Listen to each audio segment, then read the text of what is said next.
Governor Doyediri pledges to complete all ongoing legacy projects within stipulated time.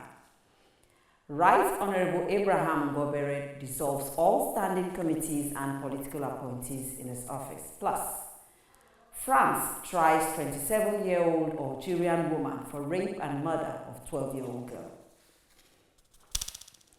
The Bayelsa State government has stated that all ongoing legacy projects of the Prosperity Administration will be completed within their expected timelines as the government prioritizes due diligence in its financial dealings.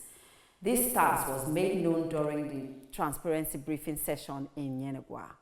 Government House correspondent George Ameli was there and now completes the reports. The regular transparency briefing of the Prosperity Administration held on Friday with the Commissioner for Information, Orientation and Strategy, briefing newsmen that Governor Doyediri has been diligent with Bayelsa funds and shall take all ongoing projects to logical conclusion. Our administration is committed to upholding the principles of transparency and accountability. In all our dealings, His Excellency, distinguished Senator Doyediri, is committed to concluding all the ongoing projects. Some of these projects include the Igbogidi AIT Ring Road, Glory Drive, the Yenago Poroma Road, Ekeremo Age Road, Ugbombiri Torora Road, Polaku Sabagria Road, International Stadium, the World FIFA Standard Stadium we are building, the 9-story iconic State Secretariat we are building, and so many others. She further posited that Bayelsa is becoming a business hub as investors are eager to invest in the state. Our administration is working tirelessly to create an enabling environment that will attract investors. The administration effort is yielding results. And you can attest to the fact that Dangote was here recently. Our effort in industrializing the state is receiving positive mentioning. And just recently again, Innocent Group, led by Chief Innocent Chukuma, was in the state. Thereafter, the income and expenditure profile for the month of August was relayed. The net receipts for August, when we deduct that deductions from the gross receipts, will give us a net balance of 41,423,470,833 naira 62 kobo. We add a balance brought forward from July of 165.87 billion. That will leave a balance, a closing balance, carried forward to September of 150 billion, 52 million, 937,354 naira 86 kobo. Next up is the month of September. Against our total receipts of 43 billion in August, the state received 57.82 billion in September. A balance carried forward, closing balance carried forward in September to be 106 billion, 582 million, 969,916 naira 20 kobo. That is the income and expenditure presentation for August and September 2025 for Bayelsa State. From the Treasury Building in Yenagua, George Ameli reporting for NDTV News. Speaker of the Bayelsa State House of Assembly, Right Honorable Abraham Ngobere, has announced the immediate dissolution of all standing committees of the House and dismissed all political appointees in his office. The announcement was made during the Assembly's plenary session in Yenegua, signaling a major restructuring within the state legislature. Assembly correspondent Inebrato Priye completes the reports. The move comes just few days after Governor Doye Diri officially resigned from the People's Democratic Party (PDP), along with 17 members of the Bayelsa State House of Assembly led by the Speaker, Right Honorable Abraham Ngobere. The Speaker's decision to dissolve all standing committees is seen by political observers as a calculated step to consolidate and reorganize the legislative arm in the wake of these sweeping changes. Hereby dissolved. Mr. Head. Against the ayes have it. By relieving his political appointees and dissolving existing committees, Right Honorable Ngobere appears to be laying the background for a new structure that aligns with the emerging political reality in the state. The reorganization could pave the way for the appointment of new committee members and aids loyal to the current political direction of the Assembly's leadership and the state's new political alignment. As the Speaker restructures the Assembly and new appointments are expected in the coming days, political analysts believe the next steps taken by the House leadership would determine the direction of governance in the state. The dissolution and dismissals may also serve as a mechanism to unify the Assembly under a single political banner following the mass defections, ensuring cohesion and loyalty among members as the new phase begins. The coming days are expected to bring further clarity as new legislative committees and appointees are announced, signaling the start of a new chapter in the state political history. From the State House of Assembly in Yenegua, I am Nebaraton Priye, reporting for NDTV News. A bill for the establishment of the Bayelsa Medical University Teaching Hospital 2025 has passed through second reading on the floor of the State House of Assembly. The lawmakers highlighted the importance of the medical facility for accreditation of the medical university. Assembly correspondent Nebaraton Priye again was there on the floor of the House and now reports. Leading the debate, Honorable Charles Daniel recalled that the 500-bed hospital was initiated by former Governor, late Chief DSP Alamesia, emphasizing that the functional teaching hospital is a prerequisite for a university's full accreditation and therefore stressed the need for the legislative approval. Wherever there is a college of a university, there must be, wherever you have a college of health sciences, in a particular university, talking about a faculty of medicine, it is very important that we have a teaching hospital attached to it. And the reason is not far-fetched. Number one, to deliver proper medical services. On his part, the Deputy Speaker, Honorable Michael Ogbere, noted that the bill has multiple benefits, including revenue generation and employment creation, particularly in the health sector. University established across the Federation, you have a teaching hospital attached to it. Lending their voices, Honorable God Bless Oyinke, Honorable Tari Pori, and Honorable Waikomo Amakromo also supported the bill, citing the need for a teaching hospital to facilitate medical research, reduce brain drain, and improve healthcare access for the people, pointing out that accreditation is a must for the school to progress. Why I'm supporting this bill is because the university has admitted medical students. They are supposed to write their professional exams. This is part 2 professional exam. They've not been able to write that exam because the university lack accreditation. With this bill and establishment of that teaching hospital, our children will progress to the next stage of the medical training. One other reasons why I'm supporting this bill, as of today, I'm aware that one of the wings of that 500-bed hospital has been fully renovated. Mr. Speaker, on this note, I also rise to add my voice and also ask my colleagues to please add their voice for the fast passing of this very bill. The bill was referred to the House Committee on Health and Education, which is expected to report back to the House within 3 weeks. From the State House of Assembly in Yenegua, I am Nebaraton Priye, reporting for NDTV News. The Rivers State Executive Council has cancelled a 134.1 billion naira contract awarded by the former sole administrator of the state, Vice Admiral Ikot Ete Ibas, retired, for the reconstruction of the State Secretariat complex in Port Harcourt.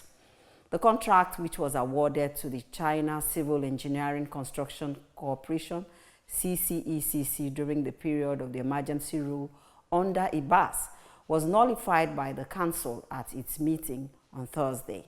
Following the cancellation, the council directed CCECC to refund the 20 billion naira mobilization fee already paid for the project.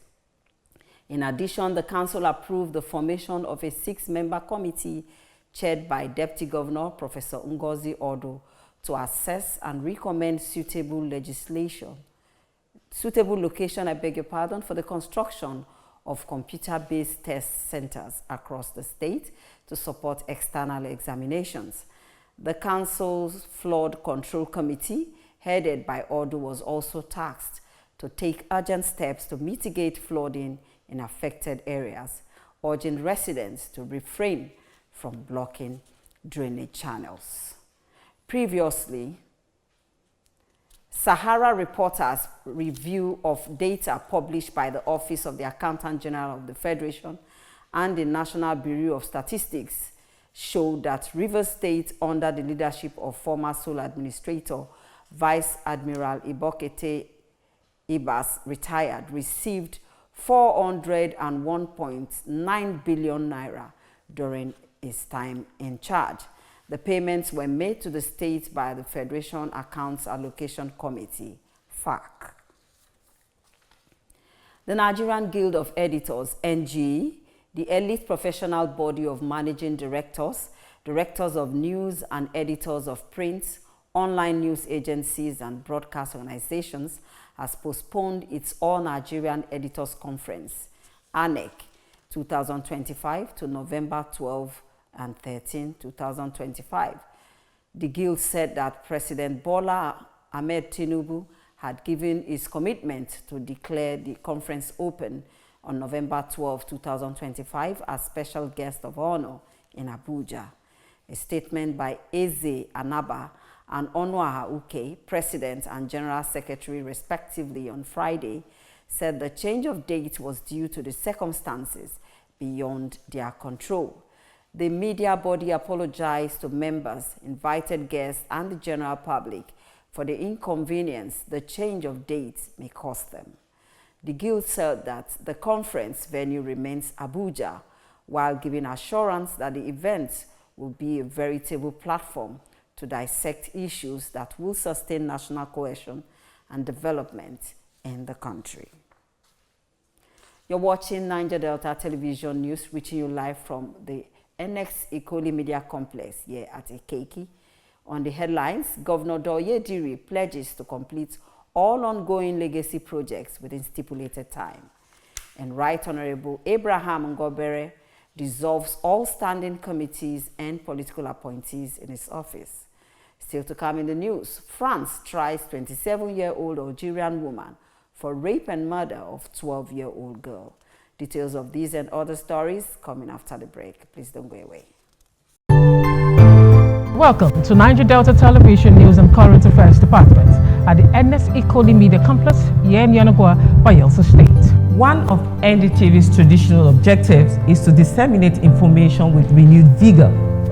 We build teamwork for accountability, efficiency, and accuracy. Our community reports, eyewitness accounts, current affairs discussions are detailed and competitive. As NDTV reporters, undiluted report is our goal. We gather the news and bring it to you just as it is. Our cameras are poised to get in the story behind the story in an in-depth news report. Our new digital equipment are top-notch with clearer visuals and audio. NDTV is repositioned to serve you better. Join us on the news every day at 7 a.m., 12 p.m. and our major bulletin at 7:30 p.m. on Channel 25 UHF. NDTV, crystallizing the vision. We're glad to have you back. The Federal Ministry of Education has debunked reports circulating in some newspapers and online platforms alleging that the Joint Admissions and Matriculation Board (JAMB) is no longer required for admission into Nigerian tertiary institutions. In a statement released on Thursday in Abuja, Minister of Education Dr. Tunji Alausa described the publication as false, baseless, and misleading, stressing that it did not originate from the ministry. The statement, signed by Boriowo Folashade, Director of Press and Public Relations at the ministry, quoted the minister as saying that at no point did the ministry issue or authorize any statement suggesting that JAMB is no longer mandatory for admission into tertiary institutions. He reaffirmed that JAMB remains the sole statutory and a legally empowered body responsible for conducting entrance examinations and coordinating admissions into all tertiary institutions across the country. According to him, the established admission process through JAMB remains fully operational, stressing that any contrary information should be completely disregarded. The minister reiterated the ministry's collaboration with JAMB and other relevant agencies to maintain transparency, fairness, and integrity in the nation's tertiary education system, emphasizing that all admissions must continue to be guided by merit and due process. Media houses, bloggers, and online platforms were cautioned to verify information from official sources before publication to avoid misleading the public and causing unnecessary confusion within the education sector. The ministry further urged prospective students, parents, and tertiary institutions to rely solely on official communication channels of the Federal Ministry of Education and JAMB for verified information on admission and education policy. The Senate yesterday confirmed Professor Joash Amupitan San as chairman of the Independent National Electoral Commission (INEC), making him the sixth substantive occupant of the position since Nigeria's return to democracy rule in 1999. Amupitan's confirmation, which was devoid of dissecting voices, was met with a chorus of commendations from lawmakers, but also drew sharp criticism from segments of civil society, raising concerns about legislative independence and the credibility of the electoral body under the new leadership. During plenary, Senate President Godswill Akpabio put the question to a voice vote with no objections raised. He declared Amupitan confirmed to succeed Professor Mahmood Yakubu. Akpabio, in his post-confirmation remarks, lauded Amupitan's credentials, describing him as a fit and proper person for the job. Former Governor of Plateau State, Senator Simon Lalong, testified to the nominee's character, citing a long-standing relationship from their time at the University of Jos. However, the session was not without moments of tension as Akpabio's attempt to prevent the nominee from responding to questions on the use of the Biometric Voter Accreditation System, PVAS, and the INEC result viewing IREV portal met stiff resistance from lawmakers. Senator Solomon Adeola, among others, insisted that the nominee must answer all outstanding questions before the confirmation process could proceed. In a passionate address during the screening, Amupitan, a professor of law, vowed that under his leadership, no Nigerian voter would be left out of electoral process, even if it means deploying drones to ensure voter access in remote or insecure locations. He emphasized his commitment to civic education, transparency, and institutional accountability, while promising a nationwide voter education campaign and the establishment of an INEC Ethics and Compliance Committee to monitor internal conduct. Amnesty International has urged the federal and state governments to abolish death penalty. Mrs. Barbara Magaji, the program's manager of Amnesty International, made the call during a stakeholders dialogue to commemorate the World Day Against Death Penalty. The program was organized by Amnesty International in collaboration with the French Embassy in Nigeria on Thursday in Abuja. Magaji stressed the need to remove all provisions in national and state laws that violate international human rights law, especially provisions that allow death penalty. She also urged the government to ensure that the criminal justice system was sufficiently resourced and capable of investigating crimes effectively. She added that the law should be able to support victims and guarantee fair trials without recourse to the death penalty. According to her, the federal government should, through the National Assembly, consider the abolition of death penalty for all crimes in the ongoing Nigerian constitutional amendment process. Magaji noted that the Amnesty International research on the violence and killings in Nigeria showed an increase in general insecurity, unlawful killings, and kidnap for ransom. Magaji explained that the rising insecurity in Nigeria was a combination of several factors that affected society at different levels, from the national to the community level. She added that the underlying causes of insecurity needed to be addressed broadly and a comprehensive crime prevention mechanism deployed rather than the quick fix approach that was ineffective. And on the entertainment scene, popular family network WAP TV has been named the Outstanding Indigenous TV Channel of the Decade at the 2025 Marketing Edge Awards, a well-deserved honor for its dedication to promoting Nigerian culture and values. For details and more on entertainment news, let's join Ezinne Onwekwe.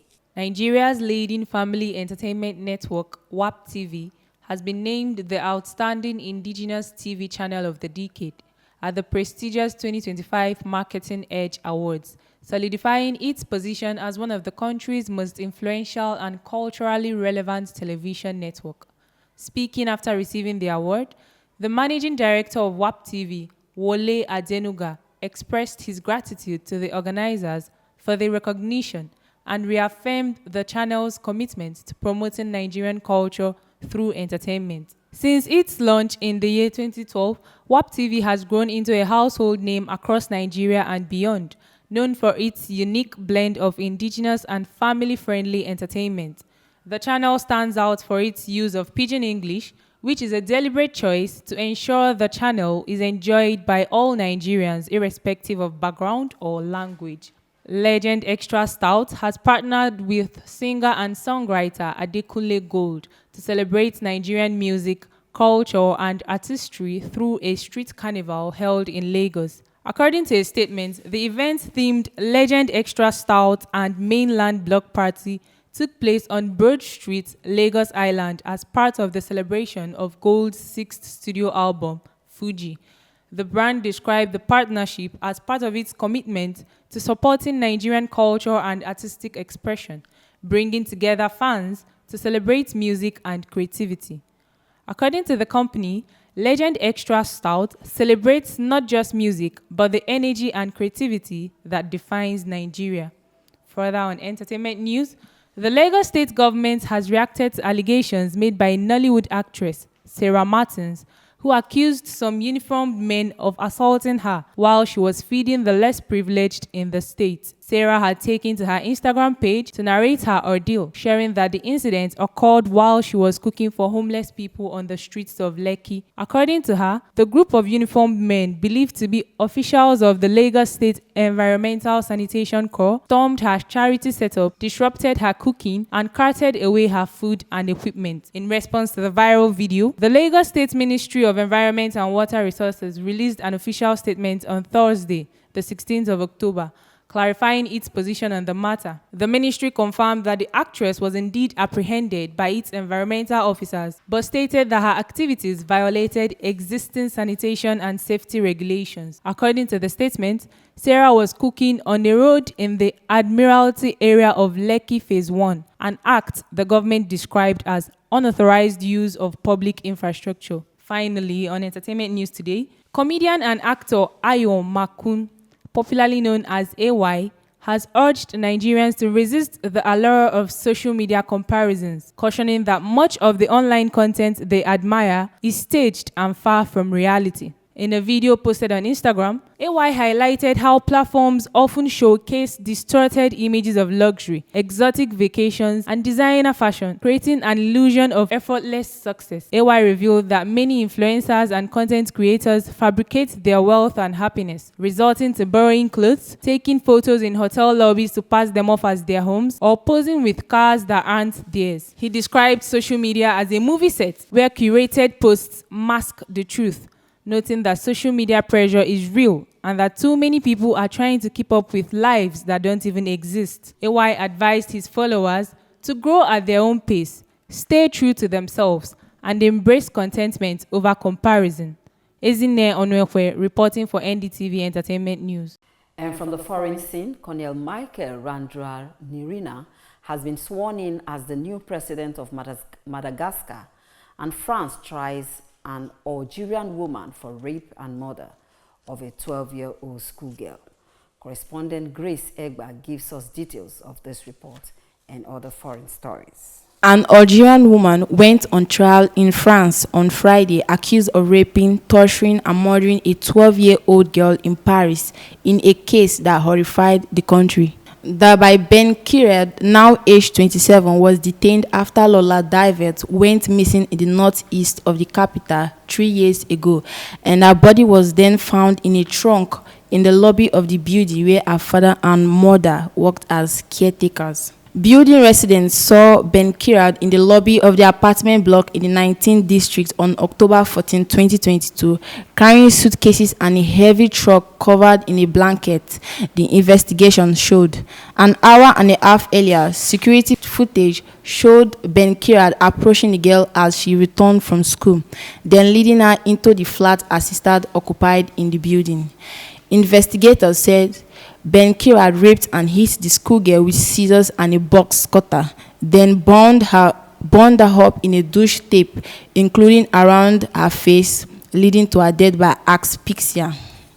Col Michael Randrianirina has been sworn in as the new president of Madagascar days after a military takeover on the Indian Ocean nation. He swapped his fatigues for a suit to succeed ousted President Andry Rajoelina, who fled the country and was later impeached, following weeks of youth-led protests demanding greater accountability from his government. The ceremony took place at the Constitutional Court in the capital, Antananarivo, where a large crowd gathered to watch, including those who spearheaded the protests. The country now enters a transition period which will be full of political obstacles and legal uncertainty, though there is cautious optimism about Col Randrianirina's leadership. Protesters had hoped that Rajoelina would simply resign and pave the way for a smooth democratic transition. Instead, he clung to power, dissolving his government and holding a series of dialogues with different groups of people, efforts that were not enough to appease the protesters. Pro-democracy advocates, both inside and outside the country, hope that this promise will be fulfilled. Ukraine President Volodymyr Zelensky will meet with U.S. President Donald Trump in Washington on Friday as Trump weighs whether to aim Ukraine with Tomahawk missiles capable of striking deep into Russia. Their meeting comes a day after Trump said great progress was made during a phone call with Russian President Vladimir Putin, with the pair agreeing to face-to-face talks in Hungary. Trump said the call, the first with Putin since mid-August, was very productive, adding that teams from Washington and Moscow will meet next week.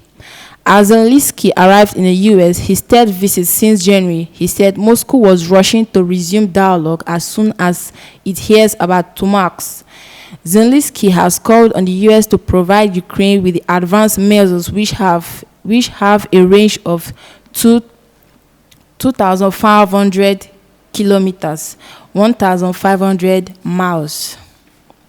Writing on his Truth Social platform after his call with Putin concluded, Trump said he and the Russian president spent a great deal of time talking about trade between Russia and the United States when the war with Ukraine is over. Egba Grace reporting for NDTV Foreign News. Look at some of our top stories. The Bayelsa State government has stated that all ongoing legacy projects of the Prosperity Administration will be completed within their expected timelines as the government prioritizes due diligence in its financial dealings. We also brought you a report that the Speaker of the Bayelsa State House of Assembly, Right Honorable Abraham Gobere, has announced the immediate dissolution of all standing committees of the House and dismissed all political appointees in his office. And finally, Colonel Michael Randranirina has been sworn in as the new president of Madagascar, and France tries an Algerian woman for rape and murder of a 12-year-old girl. That's the news on Niger Delta Television. I am Joyce Batowe. Thanks for watching.